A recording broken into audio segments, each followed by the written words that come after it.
All right, welcome. Today we are jumping into a fantastic historical detective story. We're looking at the very strange case of the late Ming Dynasty, a global powerhouse that it seems went completely broke almost overnight. So here it is, the big mystery we need to solve. How on earth could a brilliant policy, one that filled the government's vaults to bursting, end up being the very thing that triggered its total collapse? It's a paradox, and it's a good one. To really get to the bottom of this, we have to start with our main character, a man named Zhang Zhuzhang. In the late 16th century, he basically took charge of an empire that was right on the brink of financial ruin, and he orchestrated this incredible turnaround. And listen, his success was absolutely staggering. For about a decade, his policies worked like magic. The Ming treasury was overflowing with cash. But then, just a few generations later, the government was so bankrupt it couldn't even pay its own soldiers. So how did it all go so wrong so incredibly fast?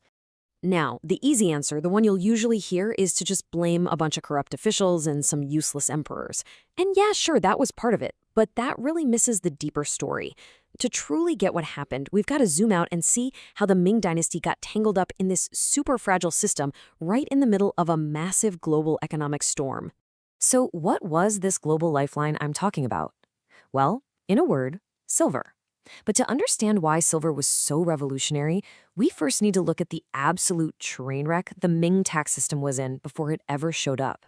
I want you to just imagine having to pay your taxes not with money, but in like bushels of grain or rolls of silk or even animal hides. That was the reality. And the system was a total nightmare.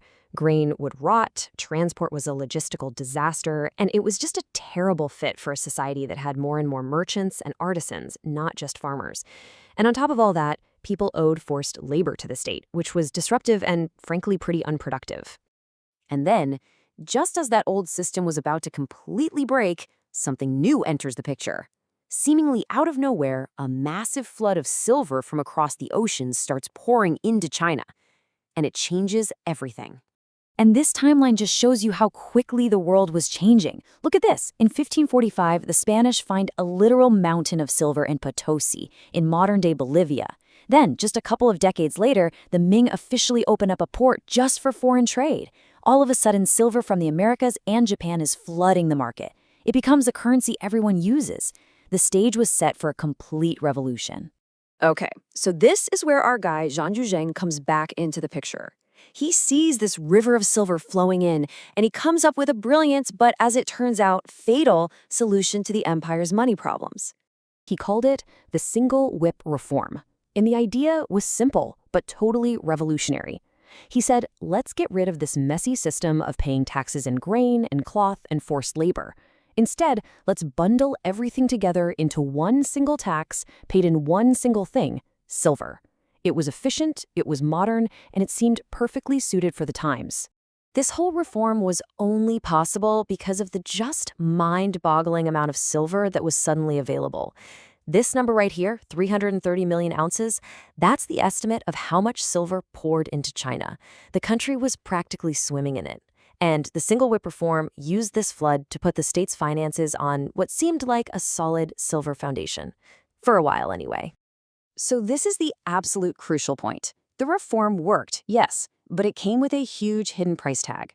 The entire financial health of the Ming Empire was now hardwired to a global supply of a metal that it did not produce and could not control. They were totally and completely hooked. You know, an addiction is only a problem when your supply gets cut off. And in the early 17th century, that's exactly what happened. The global tap that had been flooding China with silver was suddenly twisted completely shut. The problem was really a double whammy. First, halfway across the world, Spain gets bogged down in these ruinously expensive wars and starts keeping all that American silver for itself. Then, at the same time, Japan, another major source of silver, slams the door shut with isolationist policies, cutting off foreign trade. The two main arteries pumping silver into China were suddenly choked off. And this chart, wow, it just shows you the collapse in stark terms. You can see here on the left, at its peak around the year 1600, you've got about 5 million ounces of silver coming in every year. Now look at the drop just 30 years later. It plummeted by 80%, down to only 1 million. The Ming economy, which had built its entire system on a steady flow of new money, was suddenly starving. But okay, here's the final twist in our mystery.